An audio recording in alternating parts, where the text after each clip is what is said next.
তো দেখুন আমি কিভাবে টাইমিংটা করলাম সেটা দেখাইতেছি। আপনি ভিতরে নিডেলে হালকা একটু টাচ দিতে হবে এবং বাইরে নিডেল হালকা গ্যাপ রাখতে হবে। ডিয়ার অডিয়েন্স, আসসালামু আলাইকুম।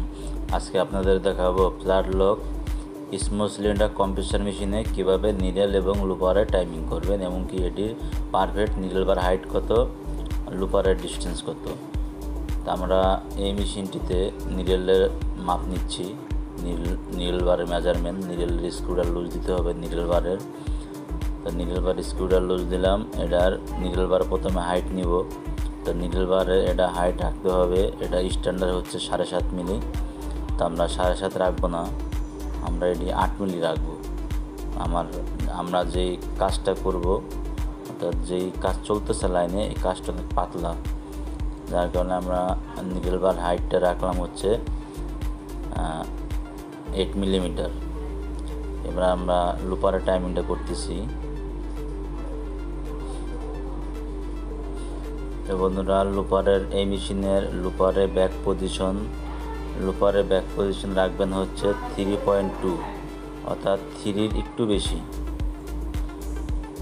আমরা 3 মিলির একটু বেশি রাখবো হচ্ছে ব্যাক পজিশন। তারপর আমরা টাইমিং করব। তো বন্ধুরা, আমরা টাইমিং করতেছি। তো স্মল কম্প্রেসর মেশিনে কিভাবে টাইমিং করে সেটা আজকে এই ভিডিওতে দেখানোর চেষ্টা করব।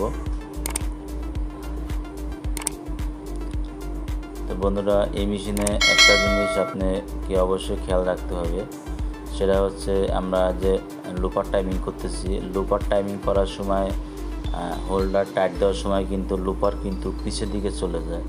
তা আপনাকে সামনে একটু বেশি করে আনে তারপরে কিন্তু টাইট দিতে হবে, তাহলে আপনার যেই পজিশনে আপনি রাখতে চাচ্ছেন ঠিক সেই পজিশনে থাকবে। আর নাহলে এটা কিন্তু পিছন দিকে জায়গা, পিছন দিকে যখন চলে যাবে তখন কিন্তু টাইমিং গ্যাপ হয়ে যাবে, আর টাইমিং গ্যাপ করে করলে তো মেশিনে স্কিপ করবে।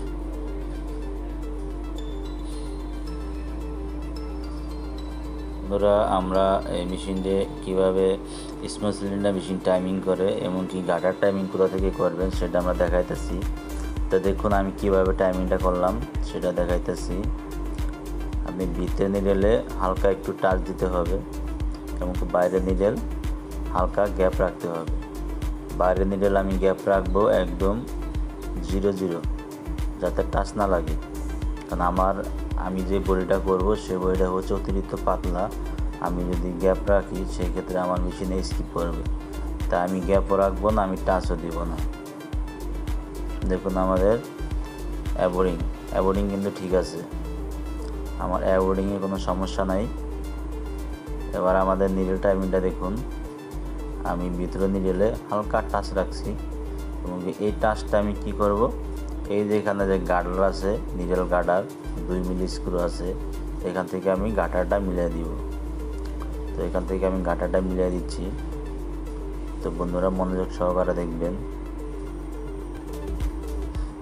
আমি গাটারটা মিলিয়ে দিলাম যাতে আমার প্রথম মাথা লুপারের সাথে যে নিডেল যতটুকু আমি টাচ দিছি, এই টাচটা আমি কি করব, এই গাটা দিয়ে মিলাই দিব, যাতে নিডেলের সাথে লুপারের কোনো ঘর্ষণ না লাগে, অর্থাৎ কোনো টাচ না লাগে।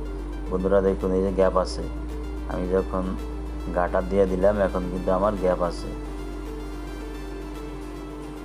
তো বন্ধুরা, টাইমিংটা কিভাবে আমি করছি আপনারা ভালোভাবে দেখুন। পাতলা কাজে কিভাবে টাইমিং করতে হয় সেটা কিন্তু এই টাইমিং দেখলে আপনি বুঝতে পারবেন।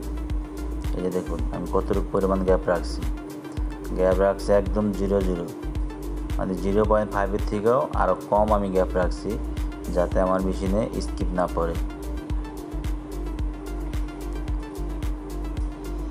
তো বন্ধুরা, এবার লুপারের সাথে যে নিডেল গার্ডারটা থাকে, অর্থাৎ ফরন গার্ডার, সেই ফরন গার্ডারটা কতটুকু মেজারমেন্ট দিবেন, সেই ফরন গার্ডারটা আপনি নিডেল থেকে 1 মিলি গ্যাপ রাখবেন। মাঝের অংশে নিডেল থেকে 1 মিলি পরিমাণ গ্যাপ রাখা টাইট করে দিবেন। এবার আমরা ফিডলকটি লাগাইতেছি, যা যা আছে সব কিছু লাগাবো। লাগানোর পর আপনাদেরকে একটু আমি সুইং করে দেখাচ্ছি। আমার ফিডলক লাগানো শেষ, আর ফিডলকের মেজারমেন্ট কতটুকু থাকবে সেটা আপনাদেরকে বলে দিচ্ছি। ফিডব্যাক উঁচা করলে কিন্তু হয় না, ফিডব্যাকের কিন্তু একটি মেজারমেন্ট আছে। আপনি ফিডব্যাক যদি অতিরিক্ত বেশি উঁচা করেন সেই ক্ষেত্রে কিন্তু বডি লাফাইবে, আবার যদি বেশি নিচা করেন তাহলে কিন্তু বডি জাম খাইবে। অর্থাৎ আমাকে নির্দিষ্ট একটি মেজারমেন্ট আছে, সেই মেজারমেন্ট অনুযায়ী আমাকে রাখতে হবে। তো এটার স্ট্যান্ডার্ড মেজারমেন্ট হচ্ছে 1 মিলিমিটার, প্লেট থেকে ফিডব্যাকের হাইট 1 মিলিমিটার। তো আমরা কাজের ক্ষেত্রে এটা বাড়ায় কমায় নিতে পারি। তো এবার আমি মেশিনটি চালিয়ে দেখাচ্ছি আমাদের মেশিন ঠিক আছে কিনা। তা আমরা কিন্তু যে কাজটা করব সেই কাজটা করব হচ্ছে 1/8 গ্যাপ। তা আমি কিন্তু টাইমিং করছি 1/4। আপনি যখন 1/4 টাইমিং করবেন তখন আপনার 1/8 অটোমেটিক মিলে যাবে, কারণ 1/8-এর কিন্তু কোনো মেজারমেন্ট পাওয়া যায় না যে আমি কোন মেজারমেন্টে রাখবো। তাই আমি 1/4 গ্যাপ করে টাইমিং করলে সবচেয়ে টাইমিংটা পারফেক্ট। তো এরকম ভিডিও পাওয়ার জন্য অবশ্যই আমাদের চ্যানেলটি সাবস্ক্রাইব করে রাখবেন। আজকে এই পর্যন্ত, আবার দেখা হবে অন্য কোনো ভিডিও নিয়ে। সে পর্যন্ত ভালো থাকবেন। আল্লাহ হাফেজ।